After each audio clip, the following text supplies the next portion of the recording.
We begin with the Speaker of the House, Nancy Pelosi. Madam Speaker, thanks for joining us this morning. And I want to start with the January 6th Commission, the investigation that you have launched in the House. I know that this came about because the Republicans rejected a bipartisan independent commission, also rejected a Senate commission as well. But your decision to reject Congressman Jim Jordan and Jim Banks from the committee has drawn fire from Republicans. The Freedom Caucus is seeking to depose you as Speaker, and Liz Cheney is now the only Republican member of the committee. Are you concerned about the Freedom Caucus threat? And are you confident that the committee's work can be seen as credible if most Republicans won't participate? Well, thank you. First of all, thank you for the opportunity to be with you this morning. We have many challenges, and it's my honor to discuss them with you.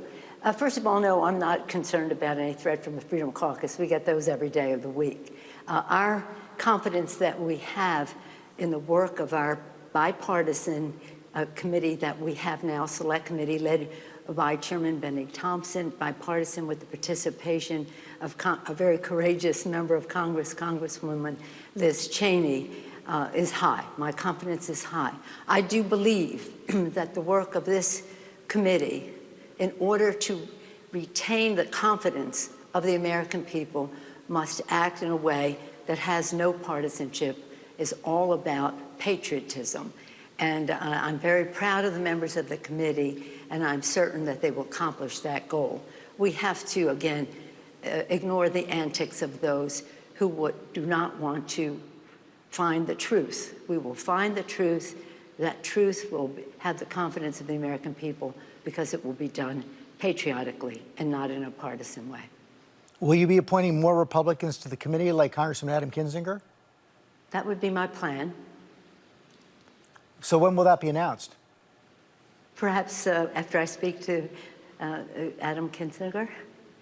But I'm not about to announce it right this minute. But you could say that that is the direction that I would be going on. He and other Republicans have expressed an interest to serve on the Select Committee, and I wanted to appoint three of the members that Leader McCarthy suggested, but he withdrew their names. The two that I would not appoint are people who would jeopardize the integrity of the investigation. And there's no way I would tolerate their antics as we seek the truth. Even relatively moderate Republicans like Senator Portman, who's my next guest, have said your decision will fuel even more division in the country. Are you worried at all by this precedent that Republicans will do the same thing when they are next in power? No. What we have, look, we have had an unprecedented action, an assault, an insurrection against our government, an assault on the Capitol building, which is an assault on the Congress on a day that the Constitution required us, by the Constitution, to validate the work of the Electoral College. So this was not just any day of the week. This was a constitutionally required day of action for Congress. So I can stay, the Republicans will say what they will say. Our Select Committee will seek the truth. It's our patriotic duty to do so. And we do not come into our work worried about what the other side, who has been afraid of this. Maybe the Republicans can't handle the truth, but we have a responsibility to seek it, to find it, and in a way that retains the confidence of the American people. Senator Portman is also one of the negotiators around this proposed bipartisan infrastructure deal. They expect a deal this week, but are you sticking by your decision to hold any vote on that deal until after the Senate passes a much larger infrastructure package through reconciliation? Yes. Let me just say, as I respond to you, I hope that they will pass the bipartisan legislation. Infrastructure has always been bipartisan for all the years that I've been in the Congress. They diminished the bill when President Obama was president, but nonetheless, a bill was passed, the leadership of Senator Barbara Boxer, working with Senator in a bipartisan way. So I'm enthusiastic about the fact that they will have a bipartisan bill. I hope that it will be soon. But yes, I stand by, because the fact is that the president has said that he wants to have a bipartisan bill, and we all do. But that is not the limitation of the vision of the president. He wants to build back better. He wants to do so in a way that, again, involves many more people in the prosperity of our country. We say build back better with women. That's why we need child care. That's why we need home health care funding. That's why we need family and medical leave. So building the human infrastructure is really a part of building the physical infrastructure. So that's why we will have something further to add. The bill is not as green as I would like it to be, the infrastructure bill, and I think that it's something we could have passed a long time ago, even before the climate crisis was readily known to everyone. But nonetheless, I hope that it will pass. I won't put it on the floor until we have the rest of the initiative. But if you stick by that decision, you could end up with nothing. Senator Lindsey Graham has threatened that Republicans will walk out of the Capitol if necessary to prevent any action on reconciliation, just like the Democrats did down in Texas.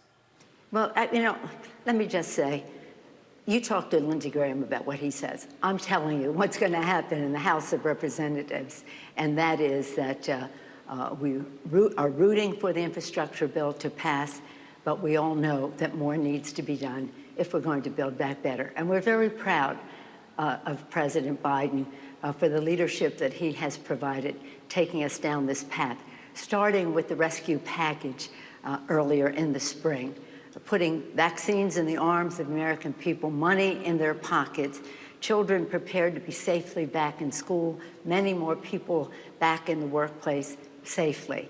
And congratulations to him for his leadership on that, and I'm grateful to our members for their courage in putting that forth.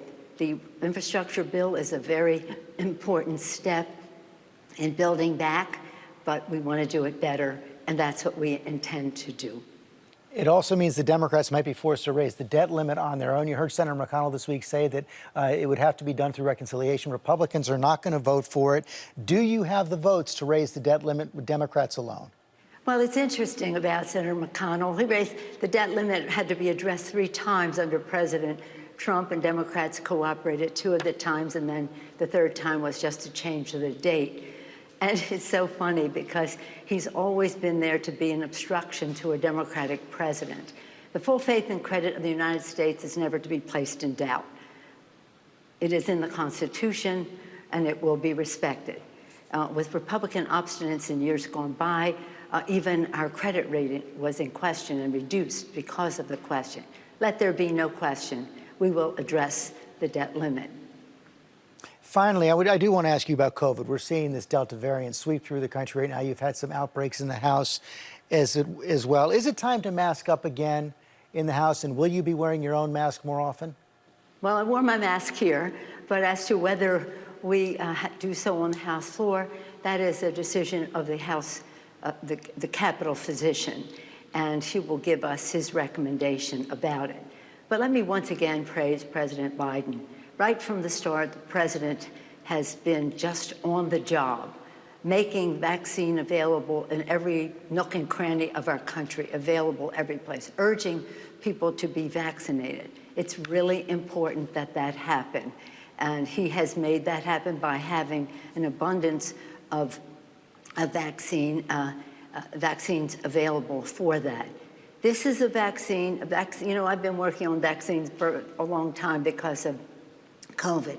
And this is a virus that is because of COVID, yes, but also because of HIV and AIDS. For 30 years, I've been working on that subject in the Congress. These viruses are very resourceful. They mutate, and they mutate by transmission. So if people will get vaccinated, there'll be less transmission, and therefore less mutation and less danger. But we are, I think, very well prepared to protect the American people. Let's just hope that they follow science. Some of these decisions are regional about requirements of masks and this or that. But if you're asking me, I think that we should mask. But in terms of officially for the House floor, that's up to the Capitol physician. Madam Speaker, thanks for your time again this morning. My pleasure. Thank you. Good morning. Hi, everyone. George Stephanopoulos here. Thanks for checking out the ABC News YouTube channel. If you'd like to get more videos, show highlights, and watch live event coverage, click on the right over here to subscribe to our channel. And don't forget to download the ABC News app for breaking news alerts. Thanks for watching.